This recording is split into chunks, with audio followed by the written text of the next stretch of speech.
teclado, bota quem tá aí, viu? Deixa Deus te usar.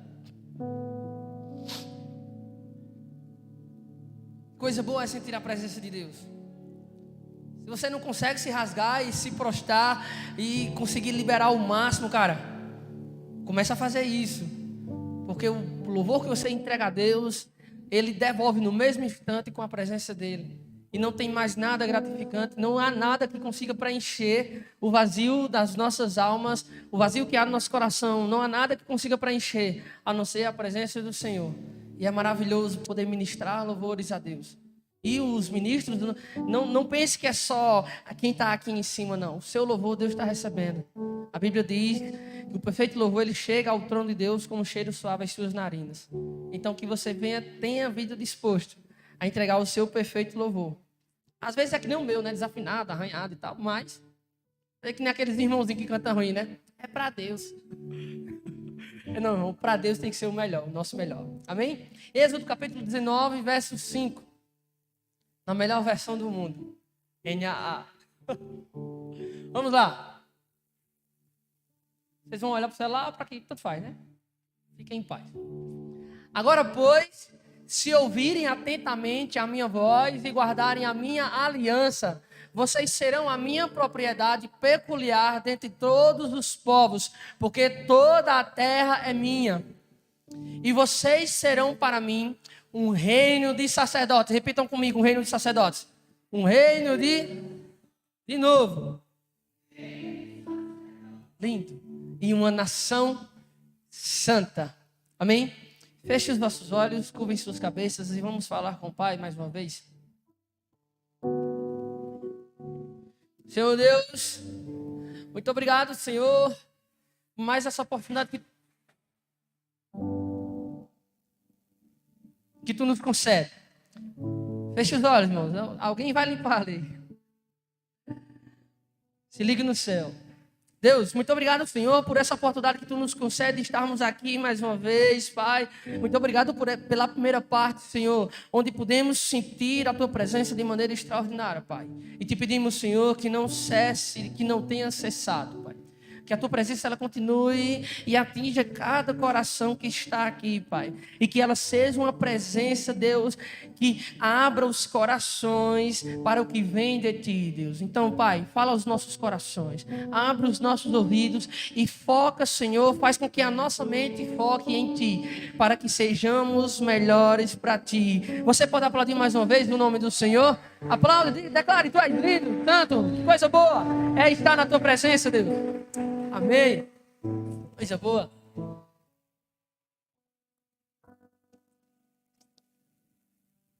Nós acabamos de ler um texto que narra um pouco da história da saída do povo de Deus do Egito na trajetória pelo deserto, em direção à terra prometida. Só que acontece umas paradas e tal, e não sei se você sabe, mas uma viagem que era para ter durado 40 dias, dura 40 anos.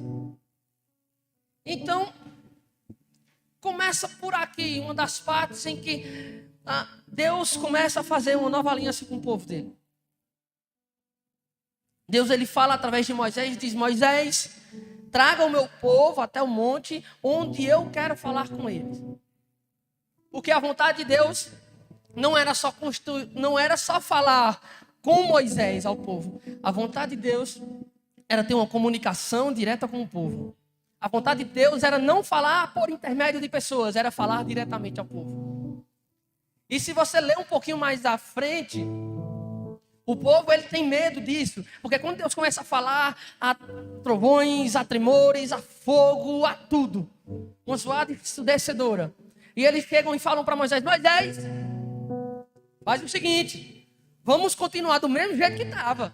Vá você e fale com Deus. E diga o que Ele quer para a gente. Porque se a gente ouvir a voz do Senhor, nós iremos morrer. E vejam só.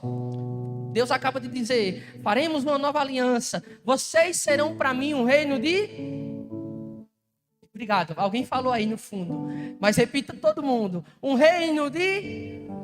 Uma nação santa. Mas eles não quiseram isso. Eles abdicaram da vontade de Deus. de ser um reino de sacerdotes e uma nação santa. Não, nós queremos pessoas que falem por nós e para nós, porque nós não queremos morrer. E só abrindo parênteses aqui, um parênteses, é verdade que quando nós estamos na presença de Deus, nós literalmente morremos. Nós morremos para nós mesmos, nós morremos para as nossas vontades, nós morremos para os nossos desejos, nós morremos para tudo aquilo que nos agrada, para viver, para agradar a Deus.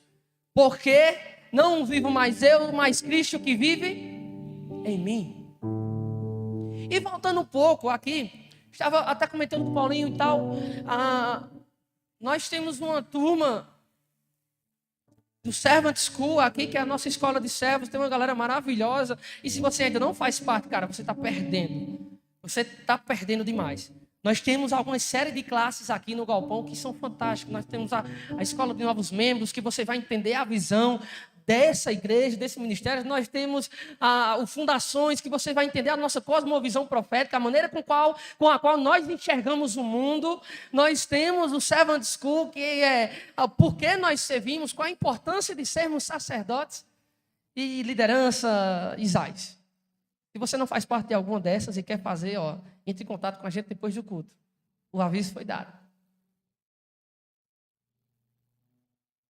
E essa semana está em um tema interessante no Servant School. Dentre o tema, uma frase me chamou muita atenção. Uma frase me chamou muita atenção e falou muito forte ao meu coração. Que o autor, ele diz o seguinte, ele diz que os crentes de hoje são chamados de crentes consumistas. Crentes consumistas, pessoas que são consumidores demais. Pessoas que consomem muito. Isso me chamou muita atenção. E se eu fosse definir aqui um tema para essa mensagem, seria crentes consumistas versus sacerdotes. E eu não sei qual é a sua visão. Eu não sei se você entendeu o texto que nós lemos, mas o seu chamado era para ser sacerdote e não um crente consumista. E vamos entender aqui um pouco, porque ao longo do tempo o evangelho ele começou a ser adaptado. E não adaptado para algo bom, ele começou a ser adaptado para o que nos agrada. Começou a ser adaptado conforme a nossa vontade. O evangelho aqui é o que é importante para mim, e o que não me agrada eu desprezo. Né? Agostinho, ele fala o seguinte, a pessoa que seleciona da Bíblia o que quer e o que não quer, ela acredita em si mesma e não na Bíblia. Sabe por quê? Porque a gente tem procurado muito o que é conveniente para nós mesmos. Quando o pastor vem aqui e dá uma palavra que confronta, porque o evangelho é confronto, porque nós somos pecadores, e tudo aquilo que é santo confronta a nossa natureza pecaminosa, sim ou não?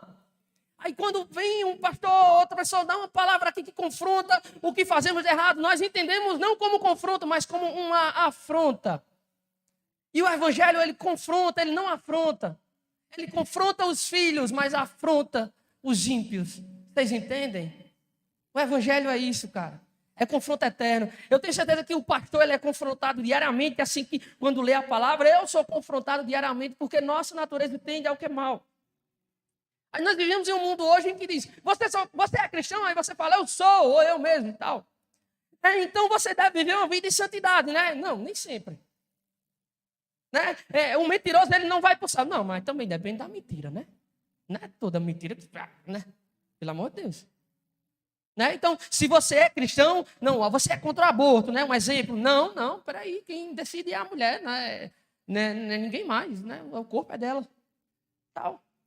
Então, a gente deve pregar o evangelho a toda criatura, sim ou não? Não, nem todas. Tem uns filhos de Deus que são ruins demais, e o evangelho não deve ser pregado a ele. Vocês entendem o que eu estou dizendo? É um evangelho adaptado às nossas próprias vontades. Nós devemos servir os nossos irmãos com tudo que temos e somos, sim ou não? Não. Depende. Tem irmão que não merece, não. Então veja só. O evangelho de hoje ele se tornou um evangelho que agrada muito a nós mesmos. Então, o que é que você é? O que é que nós somos? Não, eu vim na Bíblia, beleza, a Bíblia está falando isso, mas eu acho que, entende?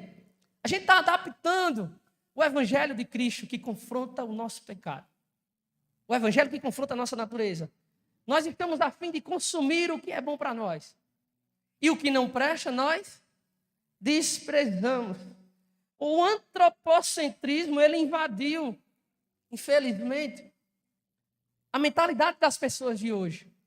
Vejam só, o Deus do século 21, ele é o melhor Deus que existe. O Deus do século atual é um Deus que ama demais. O Deus do século atual é um Deus que não vai lançar ninguém no inferno. O Deus do século atual é um Deus da hipergraça, que a menina me faz tanto, ele é ruim demais, mas eu gosto do danado, né? O menino ruim, mas eu amo demais. Vocês entendem?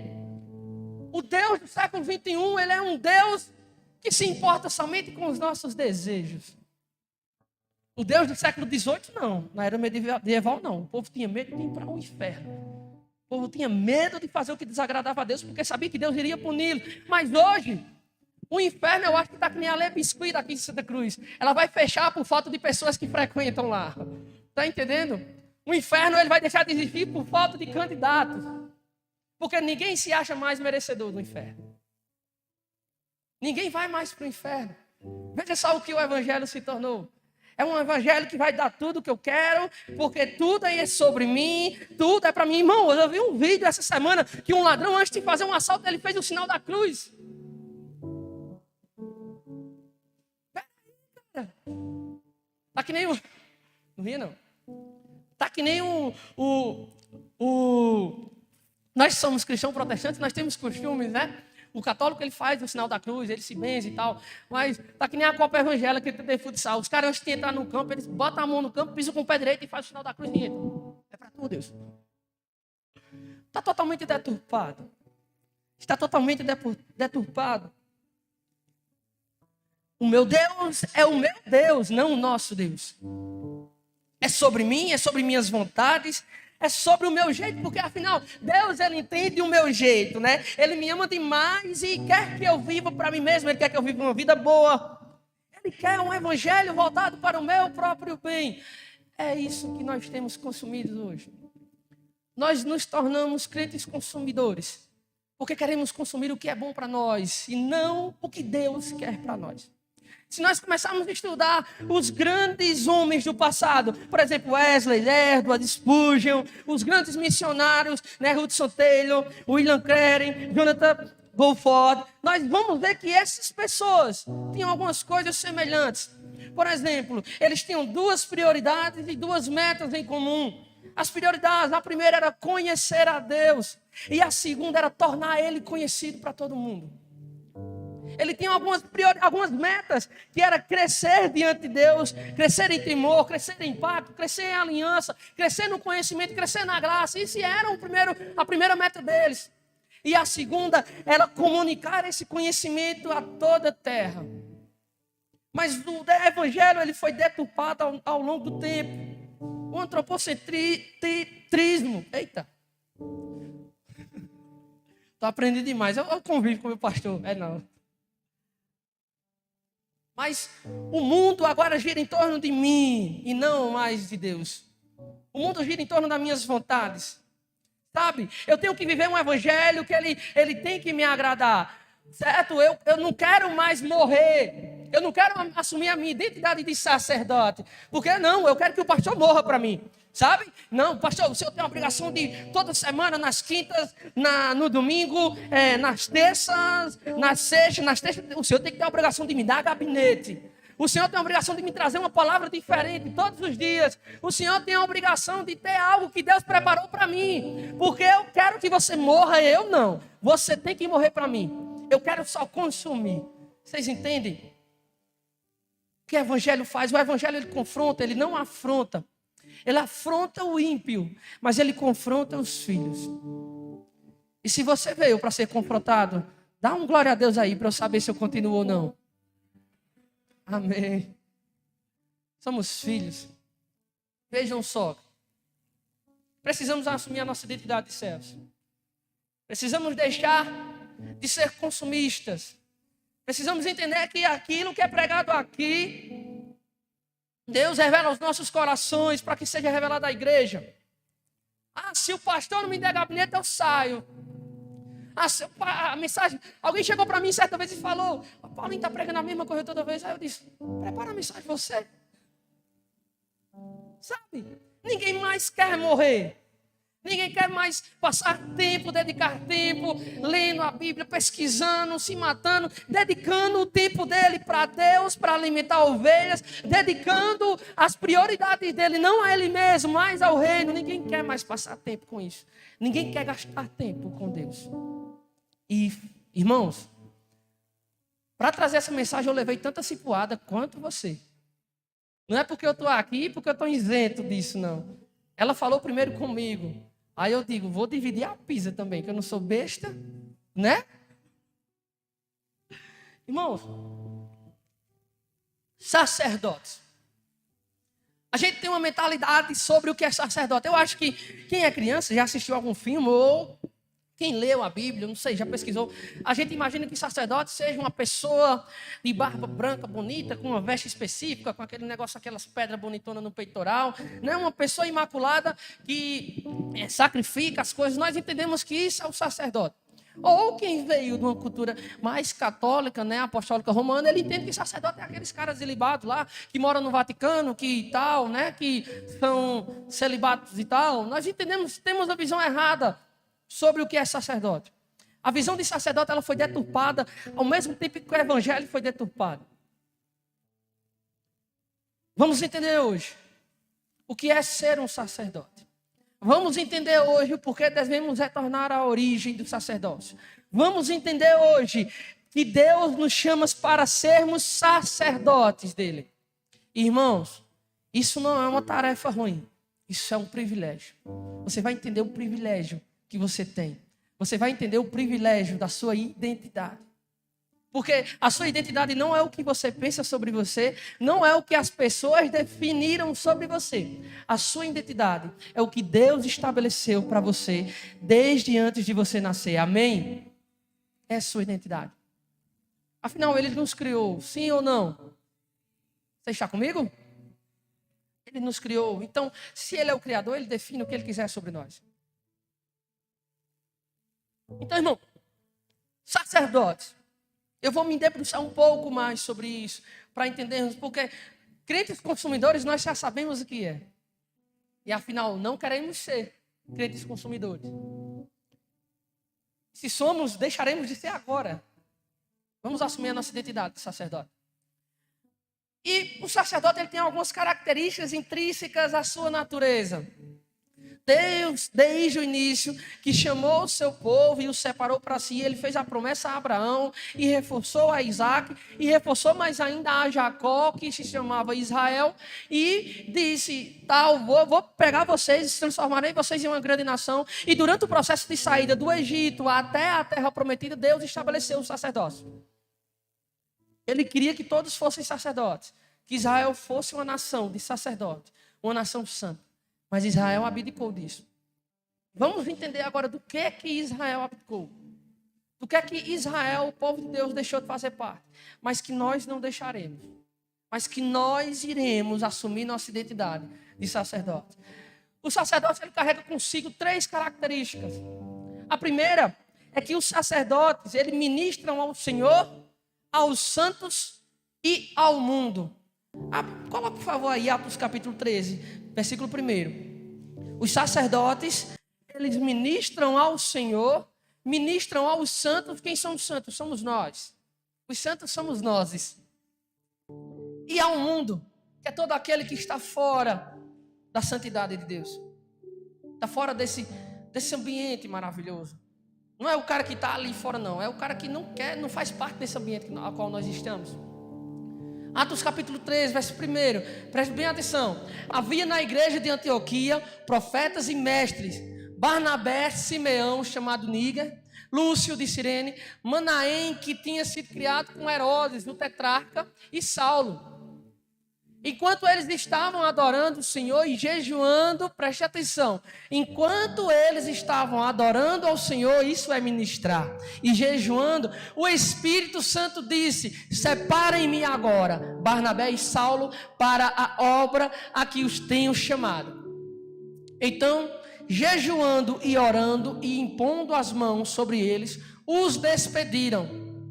Barnabé e Saulo, enviados pelo Espírito Santo, foram até Seleucia e dali navegaram para Chipre. Eles foram evangelizar a terra. Eles foram cumprir a missão.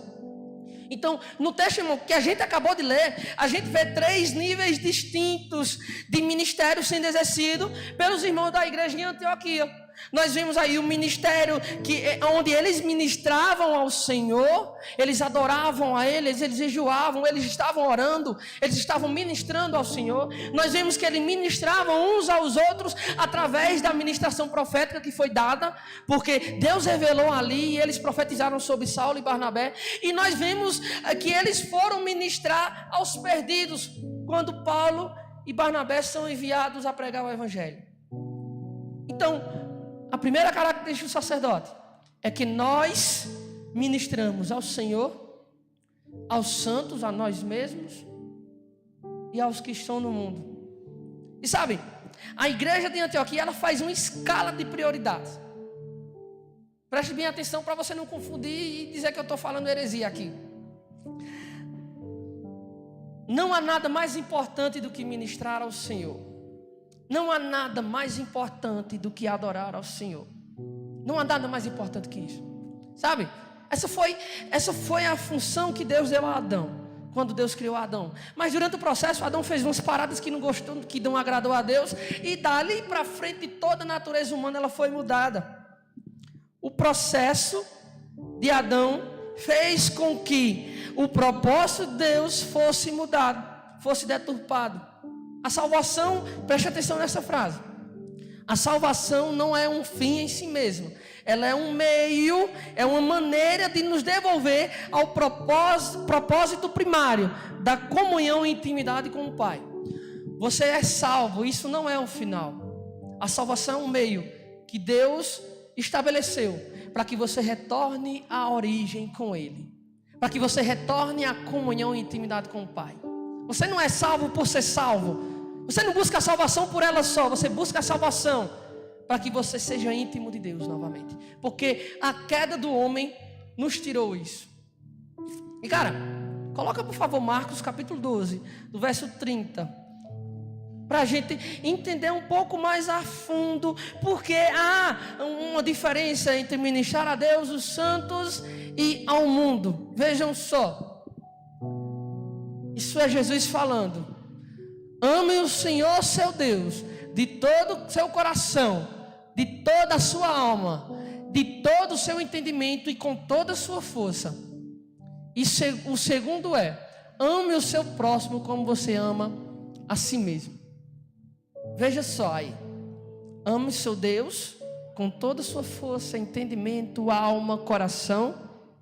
Ou seja, Jesus está dizendo ali: ame o seu Deus com tudo o que você tem, tudo o que você é, com todo o seu intelecto, com todos os seus recursos, com todo o seu desejo. Você deve amar a Deus. E segundo, ame o seu próximo como a si mesmo. Aqui a gente consegue ver aqui um amor vertical, que é de Deus, o amor do homem em relação a Deus, e o amor horizontal, que é o do homem em relação ao homem. Mas ele condiciona o amor horizontal. A gente entende que ele diz: ame o seu próximo como? Ele traz um modelo de amor. Ele diz: você deve amar o próximo como você se ama. Veja só, ele condiciona o amor ao próximo, ele tipifica, ele dá uma forma, uma definição. Você deve amar como você se ama. É necessário nos amarmos primeiro para podermos amar o próximo. Como é que a gente vai amar outra pessoa se nós não nos amamos? Entenda, como é que a igreja vai amar o mundo se a igreja não se ama?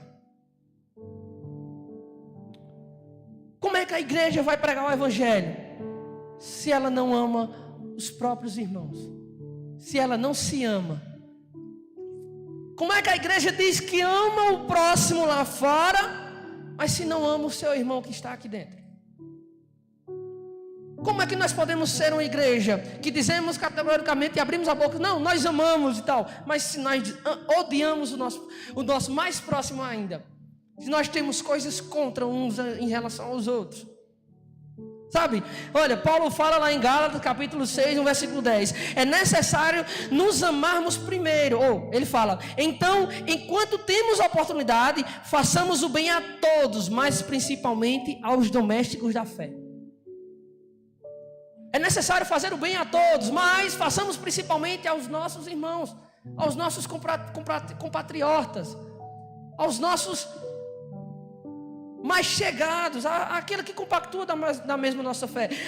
Mas você está dizendo que não devemos amar o povo fora? Não, pelo amor de Deus, longe disso. Eu estou dizendo que você deve amar o povo lá fora, deve amar o próximo, deve pregar o evangelho. Mas, antes, ame o seu próximo que você vê. Ame o seu irmão que está caído e ajude a se levantar. Ame o seu irmão que ele vem aqui buscar Cristo e buscar a santidade, mas às vezes ele é falho também. Então você deve tolerá-lo, mais ainda do que você deve tolerar os de fora. Vocês entendem? A igreja, ela deve se amar. Esse é o princípio que Jesus estabeleceu. Esse é o modelo de amor. Igreja, amem os outros como vocês se amam. Como a igreja pode amar o mundo lá fora para ir em favor de resgatar as almas deles, se a igreja está toda dividida? Se a igreja não se ama, se quando o pastor diz, igreja, eu preciso de vocês, quando o líder, o pastor das ovelhas diz, eu preciso de vocês, vamos guerrear comigo em oração, e a igreja não ama o pastor a ponto de vir guerrear em oração, como é que nós dizemos que eu amo, eu cumpro o segundo mandamento e tal, mas quando estabelecemos, quando vemos a necessidade do mais próximo, do mais chegado aqui, a gente não atende? Como é que vamos atender os outros lá fora? Por isso que é impossível amar a outro sem se amar. Porque se você não se ama, quanto mais o outro. A igreja deve viver isso. A Bíblia nos instrui que nós, em primeiro lugar, devemos ministrar ao Senhor. Nós devemos adorá-lo em tudo que fazemos. Em tudo que fazemos, seja no nosso trabalho, seja na nossa casa, seja na nossa faculdade, escola, seja no nosso convívio social em relação aos amigos, nós devemos adorar a Deus em tudo que fazemos, porque em tudo dê graças ao Senhor. Em segundo lugar, nós devemos ministrar uns aos outros. O que é isso? É cultuar com nossos irmãos, é vir orar junto. Aqui nós estivemos aqui sábado, aqui de 4 às 7 horas, poucas pessoas. A igreja deve amar esses momentos. Irmão, a igreja não sou eu, a igreja não é você, a igreja somos nós. Vocês entendem? Toda palavra direcionada de que Jesus dá é a igreja, não é o indivíduo. Ele sempre falou a igreja deve ser isso, a igreja deve ser aquilo. Paulo, ele fala, a igreja é um corpo. E você já viu um corpo só de braços? Não. Já pensou? Já pensou se aqui só tivesse cantor? Quem ia pregar? Já pensou que se aqui só tivesse pregador, quem ia cantar? Ou se aqui só tivesse pessoas que fossem da mídia, e quem ia fazer todo o resto? A igreja precisa de todos. Quando é chamada a uma causa para guerrear, para batalhar, irmãos, uma família luta pela sua família. Uma família, eu tenho certeza aqui, se um irmão seu, chegado seu, passar por alguma necessidade, você é o primeiro a chegar junto. Sim ou não? Se o seu pai ou a sua mãe precisar de você, você é o primeiro a responder. Sim ou não? Irmãos, nós somos uma família. Nós somos pais, mães, irmãos e irmãs. Nós somos amigos mais chegados que irmãos. Nós devemos caminhar junto. Essa é a função da escola de novos membros. É mostrar qual é a direção que essa igreja caminha. É mostrar para onde estamos indo, onde queremos chegar.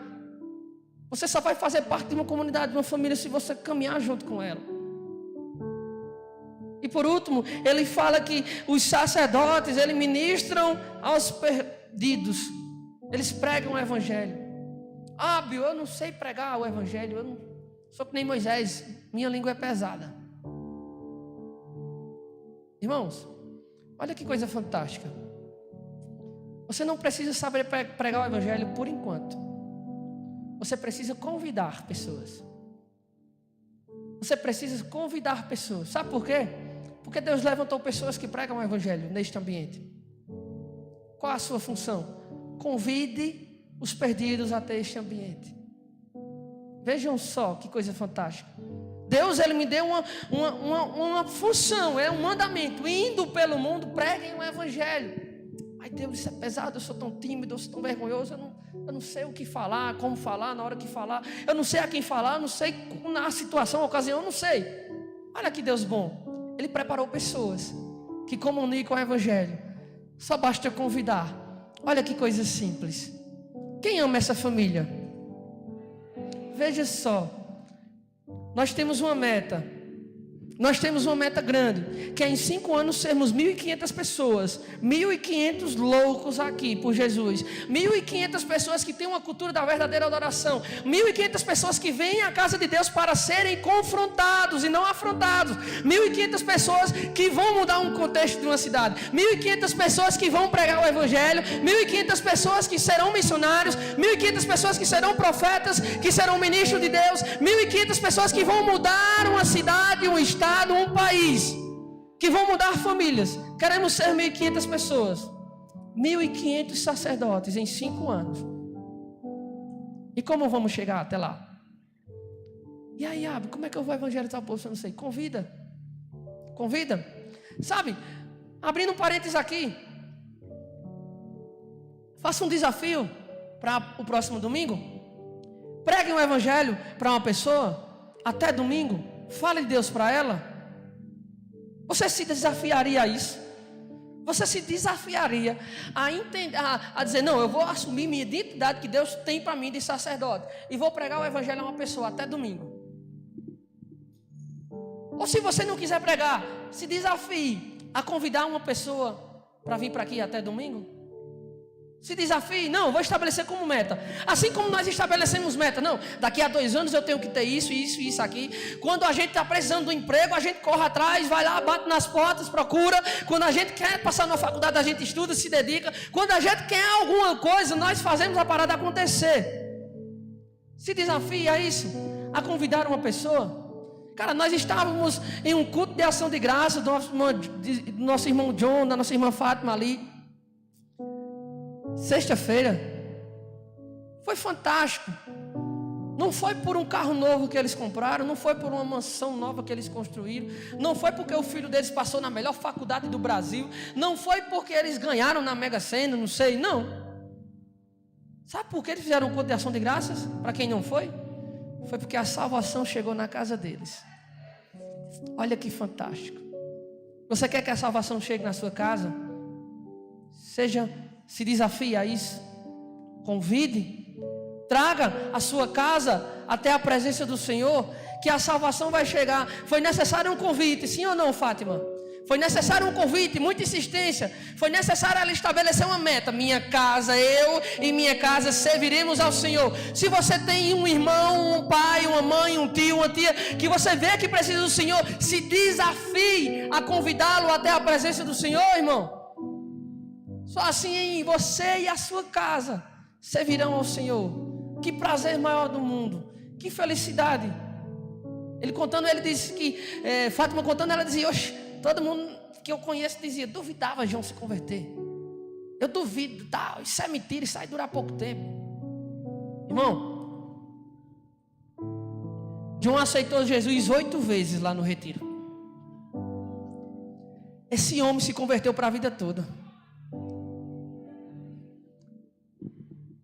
Não foi porque foi sem querer, não, é porque ele não entende, não, ele entendeu.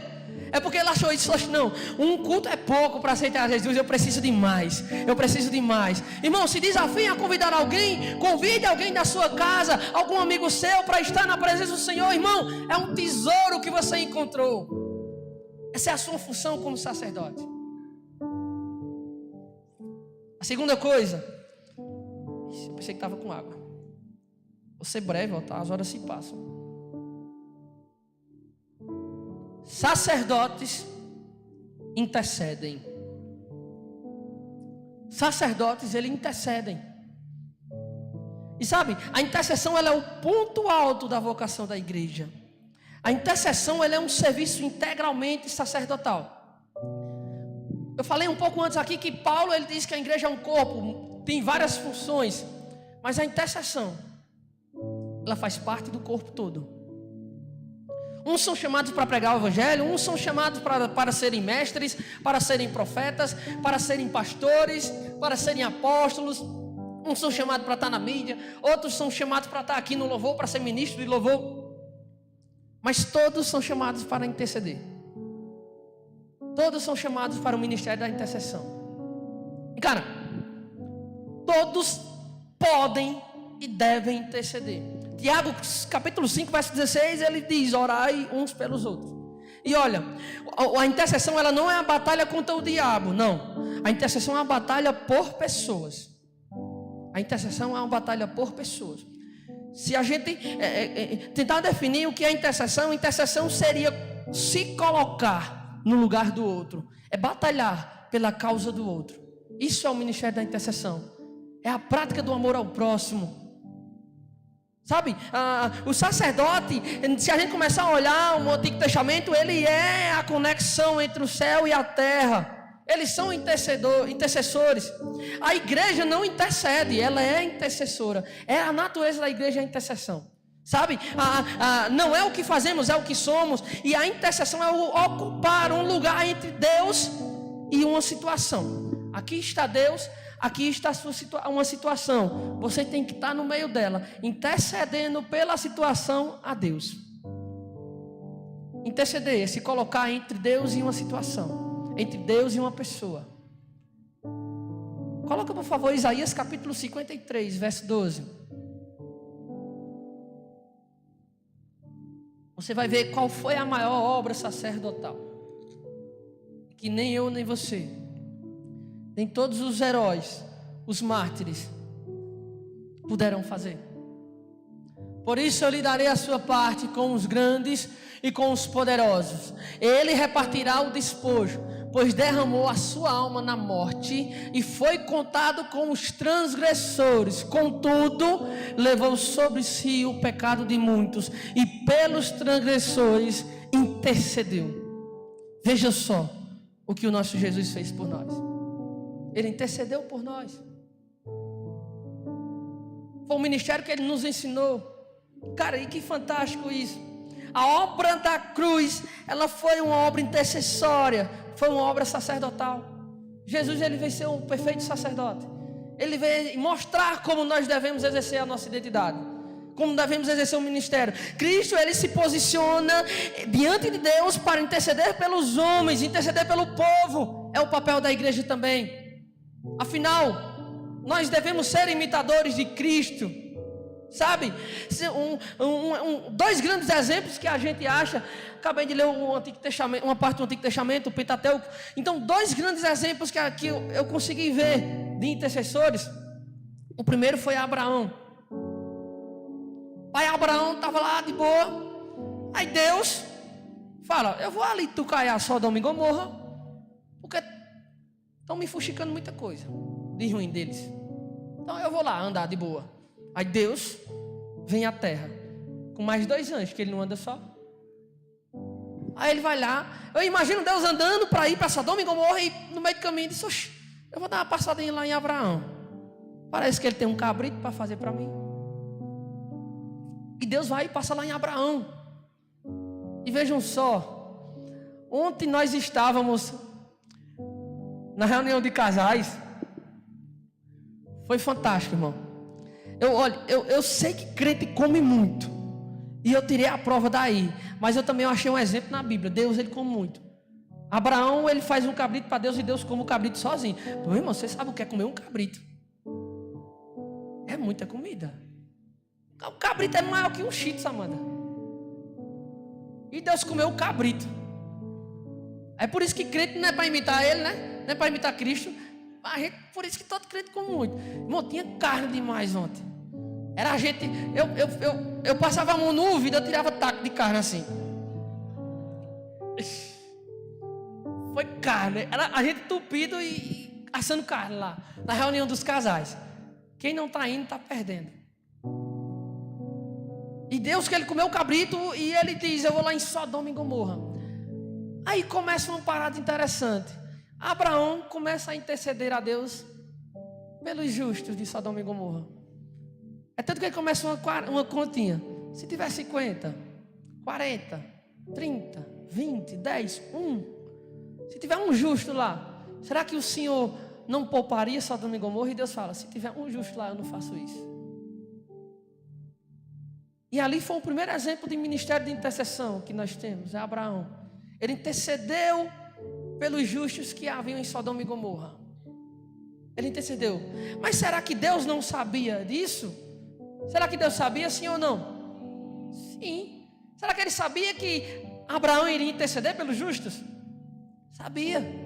Da mesma maneira Moisés.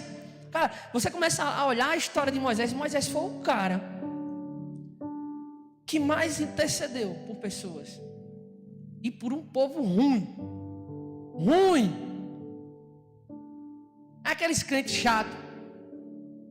Que fala mal dos outros.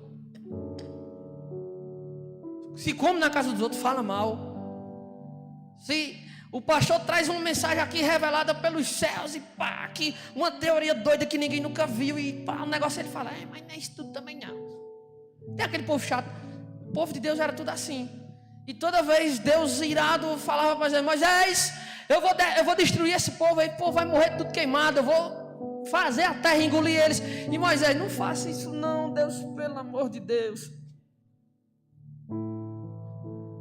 Mas se o Senhor fizer isso, o povo vai falar mal de você, Deus. Não faça isso não. Já pensou se os egípcios diziam, tirou o povo daqui para matar no deserto. Não faz isso não. Aí Deus se compadecia da intercessão. Mas será que Deus não sabia que Ele mesmo iria poupar o povo? Sabia. Sabe o que é intercessão, irmão? É lutar por pessoas e pelo propósito de Deus na humanidade. É pelo propósito de Deus. Ou seja, é orar para que Deus faça aquilo que Ele disse que ia fazer. É orar para acontecer aquilo que Deus já estabeleceu. Isso é a intercessão. Ah, mas eu tenho orado, eu tenho buscado e tal. É porque você tem buscado a parada errada. Você tem orado e intercedido pelo aquilo que Deus não quer. A Bíblia nos fala em tudo que pedires em meu nome eu vos darei. Isso foi o Senhor que falou. Mas se a gente for lá para João, João fala, tudo que pedires que for conforme a vontade de Deus, isso vai ser realizado. Cara, que parada fantástica. Sabe, eu estava vendo um podcast com o Douglas e ele falou o seguinte. Ele disse assim, às vezes eu chego e falo para o meu filho, filho, arruma o quarto. Mas Douglas fala, eu mando ele arrumar o quarto, mas se eu fosse arrumar, eu arrumava em 5 minutos. E ele vai demorar 40 minutos, 1 hora para arrumar o quarto, porque ele não tem o hábito de arrumar o quarto, ele não tem tanta força como eu tenho, tanta agilidade. Mas eu quero que ele faça. E se ele chega lá e o filho já tem arrumado o quarto, cara, que fantástico. O sucesso não é o quarto estar arrumado. O sucesso é o filho querer o que o pai quer. Intercessão. Você quer que a sua intercessão seja ouvida, a sua oração seja ouvida? Queira o que Deus quer. Aí sim, tudo que você pedir vai ser realizado. Intercessão é a gente orar por aquilo que Deus quer fazer. E sabe, Ele não precisa de intercessores. O fantástico é isso, Ele não precisa de pessoas que vivem intercedendo. Mas Ele é tão bom. Ele é tão bom que Ele permite que nós façamos parte do plano dEle. É aquela coisa, Deus já está indo de A até B. Ele está indo para lá fazer alguma parada, já estabeleceu isso. E Ele não precisa que a gente peça que Ele faça isso, porque Ele já ia fazer. É aquela coisa, olha, você já está com ideia formada. Aconteceu isso esses dias. Eu estava mais meu sócio e a gente já tinha definido algumas metas e planos e tal. A gente tinha acabado de conversar isso. Aí na hora que a gente saiu para concretizar isso, aí um cara falou, bicho, se eu fosse vocês eu fazia isso. Aí na nossa cabeça, isso é porque são atrasados, né? A gente já vem para fazer a parada. Mas o cara fala, oxe, que ideia boa. Isso é Deus. Deus já vai fazer a coisa, mas Ele permite que você participe. Veja só que fantástico. Interceder não é uma luta, não é uma dificuldade, é um privilégio. É um privilégio que você tem para que você faça parte. Porque intercessão é a oportunidade que Deus nos dá de participar de tudo aquilo que Ele está fazendo na terra. Cara, Deus nos chama para sermos participantes. Deus nos chama para sermos intercessores. Uma igreja que intercede, ela está cumprindo a vocação dela. E terceira e última característica para a gente encerrar, é que um sacerdote, ele é a imagem de Cristo. Um sacerdote é a imagem de Cristo. Coloca, por favor, 1 Coríntios capítulo 15, verso 45. Um sacerdote, ele deve ser uma cópia de Cristo. Ele deve ser um Jesus cópia aqui no galpão. Vejam só, 1 Coríntios 15, 45. Pois assim está escrito: o primeiro homem, Adão, se tornou um ser vivente, mas o último Adão é espírito vivificante. O que vem primeiro não é espiritual, e sim o natural. Depois vem o espiritual. O primeiro homem formado do pó da terra é terreno. O segundo homem é do céu. Como foi o homem terreno, assim também são os demais que são feitos do pó da terra. E como é o homem celestial, assim também são os celestiais. E assim como trouxemos a imagem do homem terreno, traremos também a imagem do homem celestial. Que é isso, Ábio, que tu acabou de ler? Primeiro Adão, que é isso? Eu vou lhe explicar. O primeiro Adão foi o homem formado por Deus. Ele foi feito em imagem e semelhança de Deus, mas foi feito do pó. Ele veio da terra, mas ele era celestial por sua natureza, porque ele foi feito em imagem e semelhança de Deus. Ele tinha as características do Pai. Mas do meio do caminho a parada tomou outro rumo. E todos os que vieram após a queda de Adão, todos descendem do homem terreno, do homem pecador, do homem deturpado, do homem que saiu da origem do caminho de Deus. E o que é que Deus faz? É necessário vir o Filho unigênito. É necessário vir o Salvador. É necessário vir Jesus e dizer que Ele será o segundo Adão. Agora que não virá do pecado, mas virá do céu. Sua origem será celestial, porque Ele não nasceu do pecado. Ele veio do Espírito. E agora Ele trará uma nova natureza ao homem. Ele retornará ao homem o propósito original para que o homem foi criado através da salvação. Olha que coisa fantástica. É necessário vir o segundo Adão, o homem celestial, para retornar o homem à sua origem. O evangelho que nós pregamos, o evangelho que é pregado aqui no galpão, é um evangelho de transformação do homem, conforme a imagem de Jesus. Pode ter certeza disso. Não é afronta, é confronto. Porque é uma luta entre a sua natureza adâmica, terrena, e a sua natureza que foi estabelecida por Jesus. Há uma luta interna. Vejam só, quando o homem cai, ele reproduz seres que são como ele se tornou. Salmo 51:5, o salmista fala: eu nasci em iniquidade e em pecado me concedeu minha mãe. Salmo 58:3, o salmista fala: os ímpios desde que nascem proferem mentiras.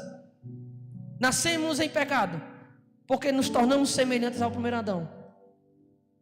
Mas uma coisa interessante é que Jesus, ele não só veio para perdoar os nossos pecados. Quando Jesus, todo o ato de morte, de crucificação, ele não só foi para perdoar os nossos pecados. Jesus, ele veio para se tornar um novo cabeça da raça. Ele veio para se tornar uma nova natureza do ser humano. É por isso que Paulo, quando escreve aos Coríntios, ele fala: olha, assim como você teve a sua natureza terrena, você teve a imagem da sua natureza terrena, é necessário agora em Cristo Jesus você ter a natureza e a imagem de Cristo, a imagem do céu, a imagem do homem celestial, a imagem do homem transformado, a imagem que o Pai quis desde a criação do homem. Ele veio para se tornar uma nova matriz reprodutora. Porque todo aquele que vier após Jesus será santo, será a imagem de Cristo. Cristo veio ao mundo santo e sem pecado, a fim de reproduzir seres santos e irrepreensíveis. Romanos 8, capítulo 29, Paulo fala: pois aqueles que Deus de antemão conheceu, Ele também predestinou para serem conformes à imagem do seu Filho. 1 João capítulo 2, verso 6, João fala: quem diz estar nele deve andar como Ele andou. 1 Pedro capítulo 2, verso 21, ele fala: Ele nos deixou exemplo para que sigamos em suas pegadas. 1 Coríntios capítulo 11, verso 1, Paulo fala: sede meus imitadores como eu sou de Cristo. Filipenses capítulo 2, verso 5, Paulo continua dizendo: tende em vós o mesmo sentimento que houve também em Cristo Jesus. Em Efésios capítulo 4, verso 13, Paulo continua: até que todos cheguemos à estatura do varão perfeito que é Cristo Jesus. Vejam só, é necessário que nós sejamos a imagem de Cristo. Por isso que o evangelho pregado, ele confronta. Porque às vezes a imagem que nós temos em nossas redes sociais é a imagem de pecadores. Será que minhas redes sociais refletem que eu sou a imagem de Cristo? Será que no meu círculo de amizade interno, fora da igreja, será que eu reflito a imagem de Cristo? Será que em minha casa, como eu trato os meus, eu reflito a imagem de Cristo? Será que como eu respondo às afrontas, eu reflito a imagem de Cristo? Será que a minha vida fora dessas portas aqui, eu reflito a imagem de Cristo? Nós somos chamados para ser sacerdotes.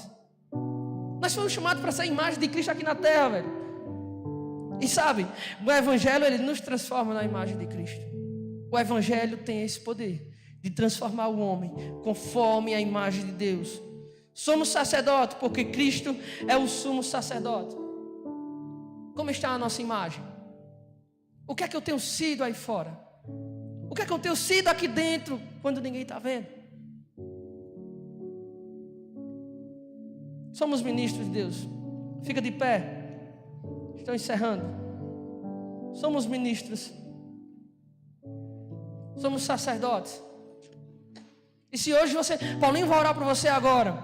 Mas vejam só. Se você quer se desafiar hoje, se você quer viver aquilo que Deus preparou para você, não aquilo que você tem planejado para você mesmo, mas aquilo que o Criador já definiu em você antes de você nascer.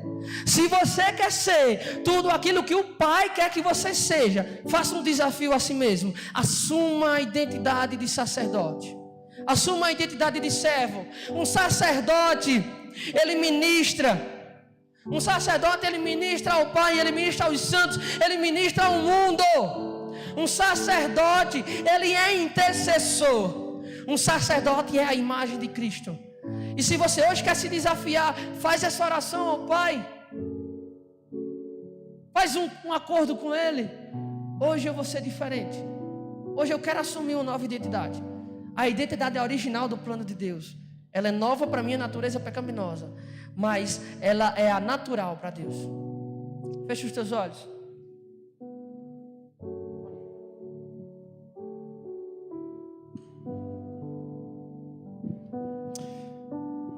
Pai, nessa noite nós queremos nos render diante da Tua palavra. Que o Senhor arranque de nós todo sentimento que não procede de Ti, que todo sentimento egoísta, carnal, que nós alimentamos através do nosso ego, seja desfeito através da Tua palavra. Que venhamos nos tornar de fato uma geração que seja sacerdote para essa geração atual. Que nós sejamos, Deus, aqueles que o Senhor vai continuar usando para transformar outras vidas, para mudar gerações, para mudar ambientes locais, para que famílias sejam transformadas através das nossas vidas. Nós queremos nos apresentar nessa noite, queremos dizer: Deus, nos usa como uma cópia Tua para esse século, para este tempo. Que sejamos uma luz entre as trevas, que sejamos o sal que vai dar o sabor e vai prevenir da podridão. Que sejamos sim os sacerdotes eleitos, a nação santa, o povo escolhido que o Senhor comprou através da Tua cruz no Calvário. Traz essa conscientização sobre nós nós te oramos nesta noite, em nome de Jesus. Eu quero que você aplauda o nome do nosso Deus bem forte nessa noite, pois Ele é digno de toda honra, toda glória e todo o louvor. Amém?